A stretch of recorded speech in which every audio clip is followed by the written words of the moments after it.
Before we start going into EVO, talk to us about the recent Street Fighter League voting controversy.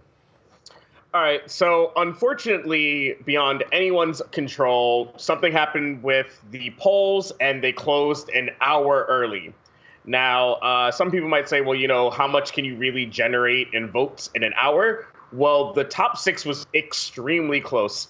Some people only separated by like 50 to 100 votes. Oh, wow. And some of these people who were just outside of the top 4 are people with like 70,000 to like 100,000 YouTube followers who had plans of pushing out a last-minute video, because if you even only get like 1% of that, that's enough votes to put them in the top 4. So it's really unfortunate that it happened, but you know, you have to give a big shout out to Mama Dao, who's from the Capcom Fighters team, who basically heard about this news in the middle of the night and did everything she could to try to get the polls back open.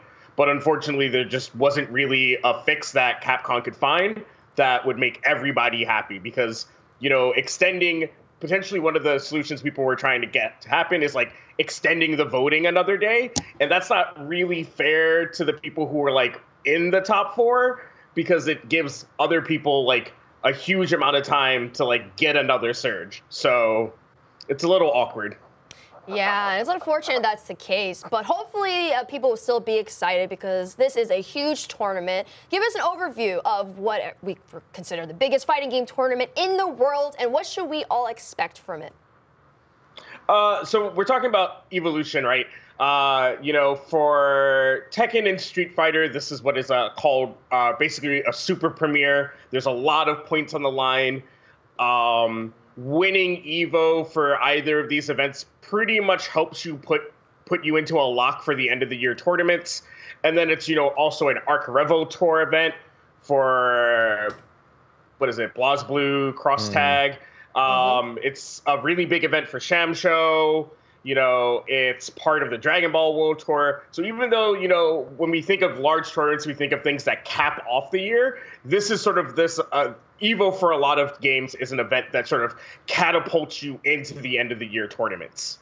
Yeah, we've seen so many insane moments come out of EVOs of years past, but so BlazBlue, Street Fighter V, Tekken 7, Smash Ultimate will be the games in the actual arena this year, with Smash being the closer on Sunday, 7 p.m. What are your thoughts on that, right? Smash closing EVO, that's kind of big.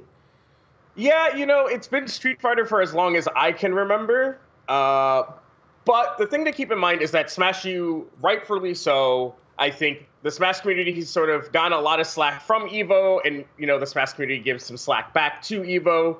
But you can't ignore the fact that Smash U has 3,000 plus competitors. You can't ignore the fact that combined, the Smash community is the biggest bodies in EVO year after year. So at this point, whether or not you're happy about it, you kind of have to throw that community a bone at a certain point, right? At first, the bone was that you got to have 2 Smash games every year. No other game really got to have 2 iterations, right? You know, so that's pretty big. And then on top of that, you know, this year, like I said, they're the biggest game. So it kind of makes sense that they're closing out. And I don't want to say, like, you know, it's a big thing for the Smash scene, right? Because they've always been a Sunday game. So, but it is really great to, you know, sort of honor the attendance and the dedication for the Smash scene.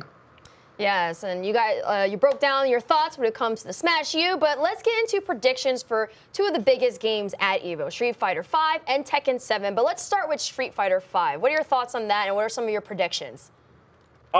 So this is probably a year where I'm pretty torn on my prediction. I think that the top 4 people on the Capcom Pro Tour standings right now, I believe, is like Bonchan, Fujimura, Takedo, and Punk, with Punk being first. So it's kind of difficult for me to say, like, oh man, it's guaranteed to be one person. But I am going to give it to Bonchan. Bonchan recently upset Punk at VS Fighting. The Japanese are tired of losing to Punk, and what Japan does best is band together to figure out matchups. And so apparently the top Japanese players have just been boot camping on how to take down Punk. That, plus the Japanese community's players having a little bit stronger mental than Punk has been able to show to have, I think just puts Bonchan in a pretty good position. But don't catch me surprised if Punk wins or Fujimura or, you know, any of the other like top 4, top 5 players. I don't think we're looking at a year where somebody sort of surprises people with the victory like a lot of people were with Problem X. I think that this is a year where, like, you ask a bunch of people, you're going to get maybe 3 to 4 answers on who's going to win, and one of those 3 to 4 answers is going to be the victor. Yeah, no, I absolutely just can't even believe that Punk just turned 21 as well. He's been dominating, I feel like, and it's just kind of crazy to me. But let's talk about Tekken now, because there's also a lot up in the air. So many people could be winning that, but give us your top predictions for Tekken 7. I'm going to give it to the guy who won EVO Japan, which is Arslan. You know, I've heard a lot of people talk. So it's funny, Ultra David had a tweet a couple days ago after the WSO7 Invitational that, like, he had a friend way back in the day that was telling him, like, oh, man, you know, the people in the Middle East, like, they're the actual Tekken gods. And Ultra David just kind of said that, you know, he blew him off. And now he's watching Arslan play, and he's like, oh, man, that guy was probably right. I mean, Arslan looked dominant at WSO7. He looked dominant at EVO Japan. And now that, you know, he's part of this E-Fight Pass, which allows him to have better consistency in his visas, you know, he's got better support. Right. I would be very shocked if a guy who has literally not lost to any of the other Tekken gods lately just, like, randomly loses at EVO. I mean, like, I'll give it to maybe, like, Knee or someone like Lohai maybe coming in, maybe JDCR. You know, right. He seems to be feeling himself again, and you can't ever really count him out. But Arslan just looks like a monster right now. And as much as, you know, I'd rather see, like, Joey Fury or, like, Little Majin, you know, an American take it, I'm sorry, it's Arslan. It's that simple. I gotta go with you there. You know, I love to see the South Asian community represented. I watched a couple pieces on him coming from Pakistan. Like, his story is insane, and I can't wait to actually see him compete on the largest fighting game stage in the world. Amanda, as always, thank you so much for giving us the rundown on EVO, and of course, we will see you there very soon. All right, peace, guys. Peace. Bye.